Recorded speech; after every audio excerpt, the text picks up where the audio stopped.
Welcome. I'm Dr. Angela Mazza, a thyroid, endocrine, and metabolism specialist with an integrated practice in Central Florida. As our listeners know, my goal for this podcast is to define and demystify the thyroid gland and thyroid-related medical conditions. By providing information in an easy-to-understand format, I hope to help patients better understand the ways in which their bodies work and to help them thrive. I'm glad that Dawn Sheffield, my friend and co-host, is here with me for episode 21. I'm always glad and a little bit surprised to be here. It's lovely to be invited back. Thank you, especially for episode 21, Lucky 21. I'm so proud we made it this far. Me too. I'm glad we started this effort. Me too. I love this show.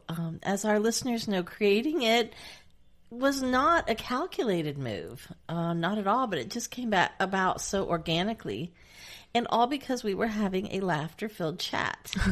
So, didn't see that coming, to quote a famous friend of ours. I also want to thank you for being such a great guest on our previous episode, number 20, where I had the pleasure of interviewing you. Well done. I'd like to say I enjoyed it. Wish I could say I like talking about myself. I'm sorry. But I have to say I found it to be very interesting.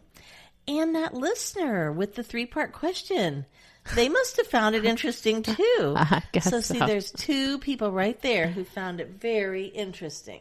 I did enjoy some parts, like that listener's interest and where we talked about how patients can be direct participants in their own care. Talking about myself was a bit uncomfortable, though. I'd love to hear what our listeners think about it. I hope they let us know. I do, too.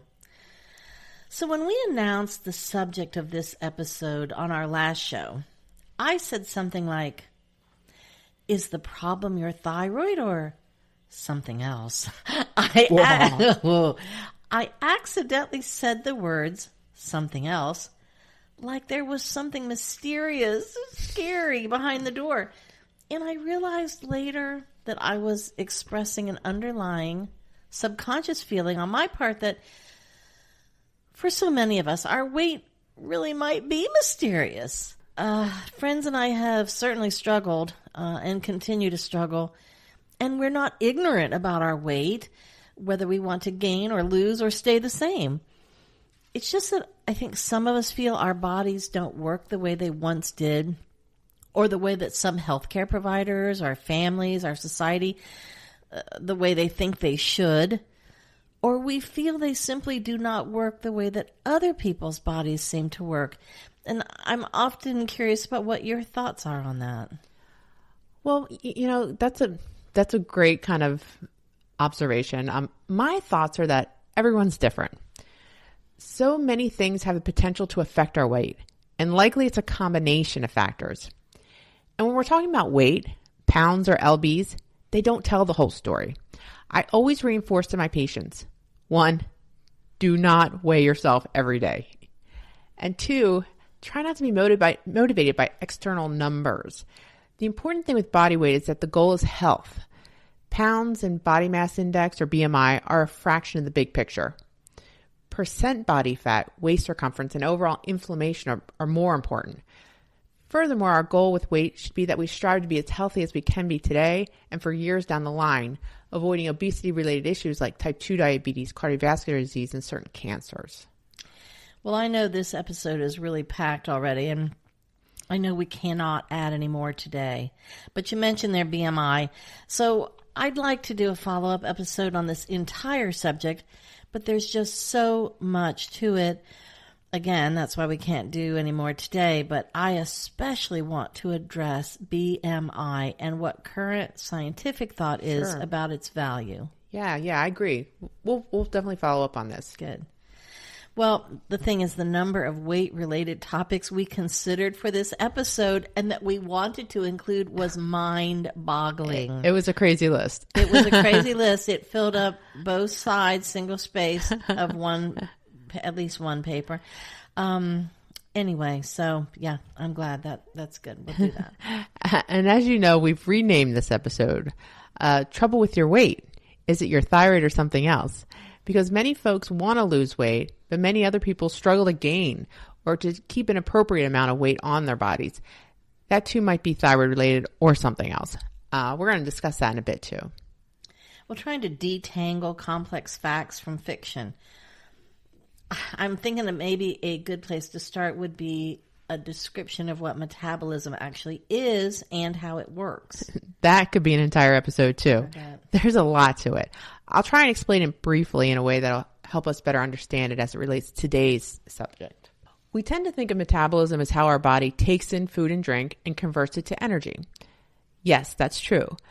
But really, metabolism refers to the countless enzyme reactions in our bodies that help us maintain life. What's the thyroid gland's role in metabolism? The thyroid gland produces thyroid hormone. Thyroid hormone is the key messenger that influences those countless reactions that are involved in our body's metabolism to keep us going. But how does that tiny thyroid gland impact our overall weight? Well, the thyroid hormone from that tiny thyroid gland impacts whether we store energy in fat or if we burn energy. So if our body doesn't have enough thyroid hormone, like if you're on medicine, or we are overtly hypothyroid, we may gain weight or we may have difficulty losing weight. Conversely, if our body has too much thyroid hormone, we may lose weight. However, that's not always the case in hyperthyroidism. Please remember, body weight really isn't the whole picture when it comes to metabolic health because it's a combination of all components of our body: fat, muscle, bone, and water. Well, how does hypothyroidism, that is underactive thyroid, how does it cause weight gain? Hypothyroidism can contribute to weight gain and difficulty losing weight. When we don't have enough thyroid hormone, we're not making energy. We're at an energy standstill. Plus, hypothyroidism is associated with fluid retention and edema. Once thyroid levels are more normal, that loss of fluid retention leads to quick loss of weight that's not related to fat loss. Is it true for everybody with an underactive thyroid? No, not for everyone with hypothyroidism. It depends upon the extent and duration of the hypothyroidism. Well, is it your thyroid or something else? What exactly might be that something else that we keep alluding to? And is more than one something else possible? Where to start? Remember that the thyroid does not operate in a vacuum. We have other hormones that the body is trying to keep in balance. Our sex hormones do play a role. Many women notice challenges with weight gain in perimenopause and menopause that can be related to changes in hormones, like estrogen and progesterone. Many men start having challenges with weight gain as well as muscle loss associated with testosterone. And I haven't even brought up cortisol yet. To make matters even more complicated, our adipose tissue, that's our fat, is also metabolically active. It makes hormones called adipokines that further influence weight, not to mention hormones that come from our gut that play a role in appetite. This is a very complex topic, but if I had to pick one issue that's the biggest, it would have to do with insulin and the presence of insulin resistance. Alterations in all of these hormones, including thyroid hormone, can contribute to the state of insulin resistance. To my mind, this is not just frustrating for my patients that are trying to lose weight, but it is a state that puts them at risk for chronic diseases like type 2 diabetes. And I'm really curious about insulin resistance. I had never heard of it outside of this office. Well, how do you imagine it? Oh, well, here's this show's embarrassing moment. Not at all. I'm sure a lot of people have that same question. Well, they might have the same question, but they might not have the same way of understanding it. That's Gotcha. That's the embarrassing part. So I'll just lay it out there. Okay, I imagine that if insulin and glucose, also known as blood sugar, were going to cross a street together, insulin, who is the adult here, tries to hold blood sugar's hand, so to speak, to keep blood sugar levels safe. Blood sugar pretends to go along with this plan, but at the last minute snatches his hand away, resisting insulin's moderating influence, and runs wildly down the middle of the street, causing all sorts of chaos. So insulin, secreted by the pancreas for its task, has failed to keep our raging blood sugar within a safe range. And now that I say that out loud, that sounds like I'm describing diabetes, and I'm assuming that they're related. Well, I see where you're going with this analogy, Dawn. Another of the crazy analogies. I got Here we you. go. I got you. Insulin resistance is a spectrum, really. Only early in the spectrum do we see increased insulin production to keep glucose levels in check. Oh. Next, we see elevated insulin levels as well as glucose levels creeping steadily up. The end of that spectrum is type 2 diabetes, and insulin levels tend to decline. The time to act is in the first half of the spectrum. Prevent the progression towards the end of the spectrum. This is reversible, especially early on. So in that scenario, if you rein in blood sugar and you don't let it run crazy down the middle of the street. Right. Okay, gotcha. You got it. Well, how is insulin resistance connected to weight loss and to metabolism? Well, it's important to remember that insulin itself is a hormone. It's produced by our pancreas in response mainly to glucose in our system after we eat a meal. Insulin is a storage hormone and a growth hormone. So as long as glucose is high, insulin will keep storing glucose away in fat stores. Unfortunately, when glucose remains high, insulin starts storing away in other tissues too, like our liver and our muscle. Our tissues start to not respond to the signal that insulin is sending, so the pancreas has to work harder. The end result is further increase in insulin levels. So in essence, this insulin resistance puts our body in a constant storing state. When insulin resistance is high, it's very difficult to lose weight because our body is stuck in a storing state. Was there, and is there still resistance, no pun intended, to the idea that a gland as small as the thyroid really plays such a powerful role in weight management? I don't think so, but I do think the resistance lies in blaming only the thyroid when it comes to weight. If hypothyroidism is reversed, does weight loss always happen? Ideally, our thyroid levels should be in balance. Then the benefits of meal planning and exercise on body weight will pay off. So to clarify, when we say reversed, what do we mean? Reversed with medication? Well, reversed can mean thyroid hormone replacement, but it can also mean all of the integrative therapies that we talk so much about on our podcast. Like, for example, replacing important micronutrients so that the thyroid has raw materials to work best, addressing gut health, and balancing our other hormones. So can exercise really rev up a sluggish metabolism? Exercise is definitely great for metabolism. Muscle burns energy, so increasing lean muscle mass also increases how we make and use energy. Can exercise alone cause someone to shed pounds? Rarely is exercise enough. I always say sleep is just as important as exercise. Nutrition is about 80% of weight loss. So we often try to exercise it off. Right. But it's not always going to work. Okay. So now to shift gears, let's talk about the opposite of underactive thyroid. So I'm now referring to hyperthyroidism, that is overactive thyroid. Does hyperthyroidism cause weight loss for everyone who has it? No, that's just not the case. What about insulin resistance? Can it negatively impact those who are hyperthyroid, that is, those who have trouble keeping weight on? So not all people who have hyperthyroidism have trouble keeping weight on, first off. I actually have many patients who gain weight in this circumstance. Wow. Really? Yeah, that's kind of goes against what you would think, right? This is mainly due to the effect of stress. So hyperthyroidism is a very stressful state. You know, you might not be sleeping, you may feel anxious, and so on. All the symptoms that go along with too much thyroid hormone production. So remember when we talk about stress and cortisol? Yes. Well, cortisol increases insulin resistance, which in turn leads to weight gain. People who lose weight with hyperthyroidism are not dealing with insulin resistance as their main issue. They're burning not only fat, but muscle in the energy overdrive state. While we're talking about weight loss, it's really in the news right now. So can you explain what it is? Sure. Semaglutide is a part of a group of medicines called GLP-1 agonists. GLP-1 stands for glucagon-like peptide 1. GLP-1 is a hormone that's released from the gut in response to a meal. So when we eat, GLP-1 increases. GLP-1 increases insulin secretion and sensitivity, and decrease glucagon, another hormone released from the pancreas that prevents blood glucose from dropping too low. Our body's in a constant state of trying to balance. But GLP-1 also has been shown to decrease appetite and slow gut motility.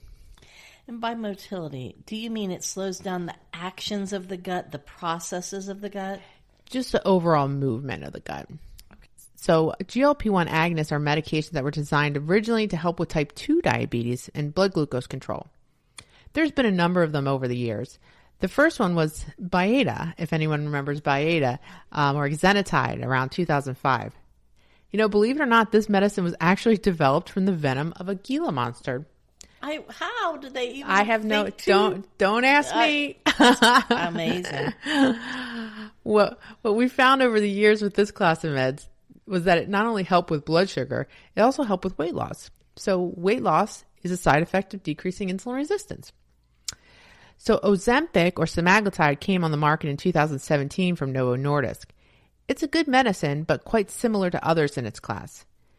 Novo Nordisk marketed it on the weight loss potential in 2017, very creatively, and named the same medicine Wegovy, specifically branded for weight loss. Same exact med, different packaging. It works well for weight loss for some people, but so do the other meds in this GLP-1 agonist class. And I was not familiar with the word agonist until we started putting this together. And at first I thought you were saying antagonist. Will you explain an agonist? Sure. An agonist kind of increases the end result, whereas an antagonist causes the counter force. Okay, of course. That makes sense. Well, now I'm going to say it Southern again. Is semaglutide... Now I can't say it at all. I said semaglutide. Why don't you pronounce it the proper way? Semaglutide? Okay. Is that the primary shared ingredient in at least some of the various injectable weight loss products that we hear so much about? Yeah. To some... Now I'm saying yeah. Yes, to some degree. You're rubbing off on me. That's what happens. The prescription Ozempic or Wegovy is the only true FDA-approved form of semaglutide. We do get into some legal matters when it comes to making a generic of a trademark product. So some compounding pharmacies have gotten into the semaglutide game. So taking a sample of semaglutide, added B12 or other fat burners into the sample, then redosed it, usually to be dispensed through like a weight loss clinic. You mentioned reducing insulin resistance. How does it additionally work to cause weight loss? So semaglutide not only decreases insulin resistance, it makes you feel fuller faster. So it limits your portion. But remember, insulin resistance is an inflammatory state. So by decreasing insulin resistance, we're decreasing inflammation that may be holding back weight loss. In your initial notes for this episode, it seemed like you might have alluded to a concern some people may have regarding thyroid cancer. Is there a reason for concern, or did I just misread that? No, you're right. There are a couple different parts to this question. So first, in the initial animal studies on the GLP-1 agonist class of medicines, there was found to be an increase in medullary thyroid cancer. This is a very specific and rare type of thyroid cancer found in the C cells of the thyroid. So this was seen in rats. So rats have very different thyroids than humans, and they have a lot more C cells than we do. Furthermore, in the studies, they were dosing the rats with vastly more medication than a human would be treated with. This warning was based off of animal studies, and really this concern has never really translated to humans. Next, there has been some disagreement in the literature on risk for papillary thyroid cancer in humans and GLP-1s. Papillary thyroid cancer is the most common type of thyroid cancer. It's very slow growing. There really isn't a consensus on this risk, and it depends upon the study you're looking at. You're saying there really is not a strong... There's not. Okay, there not really a strong isn't. Consensus. Okay. Yeah. Good.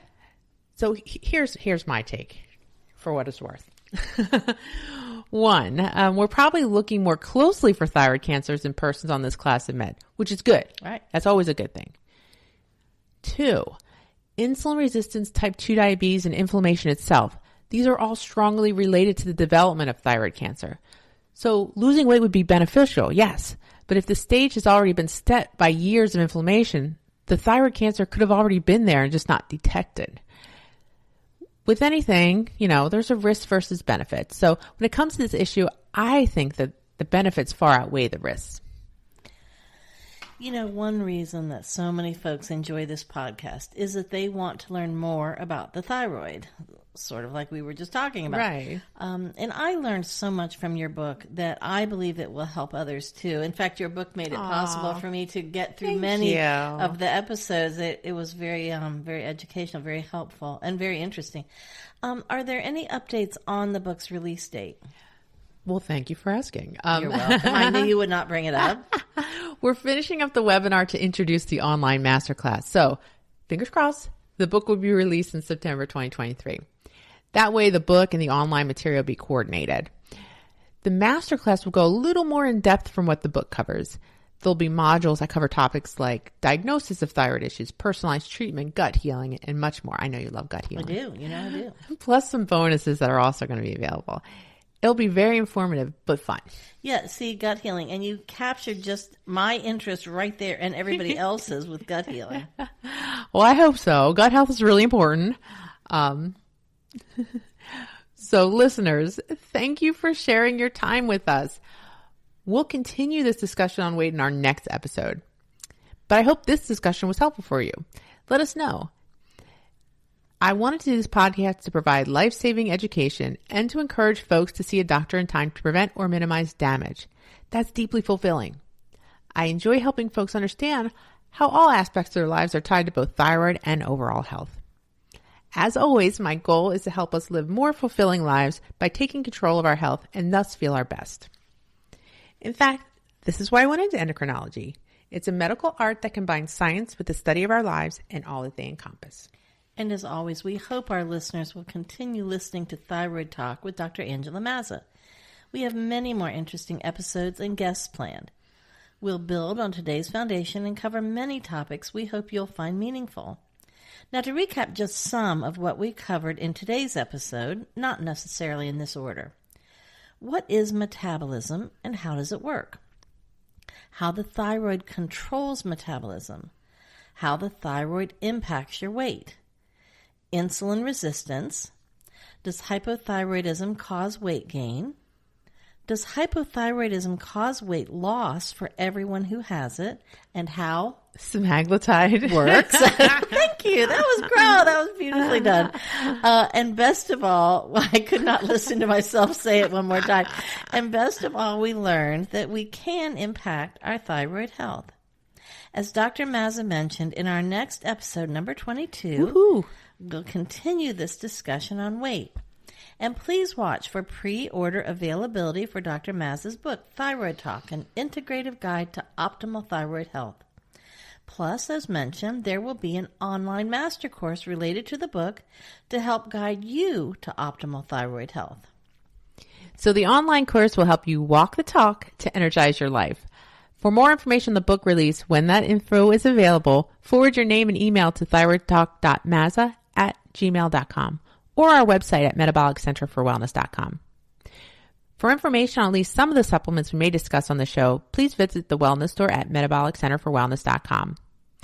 Full disclosure, I personally use and I carry supplements by Douglas Laboratories and Pure Encapsulations in both my office and at our online site. Please stay in touch. Check out my YouTube channel at Dr. Angela Mazza, the website at Metabolic Center for Wellness, as well as our Facebook and Instagram. And now we have TikTok too. Oh, wonderful. I did not know that. Oh, I'm up in my social media game. Congratulations. What fun. Well, we welcome your input, and it takes a lot of pressure off of us when you submit your questions, comments, and show ideas to thyroidtalk.mazza@gmail.com. That's an email address, not a message board. We may disclose your general location on air, the city or town, for example, but we will not read your name nor your address on the show. We reserve the right to edit your input as necessary. And please don't forget to ask your healthcare provider any specific questions regarding your wellness. This podcast is meant for educational purposes only.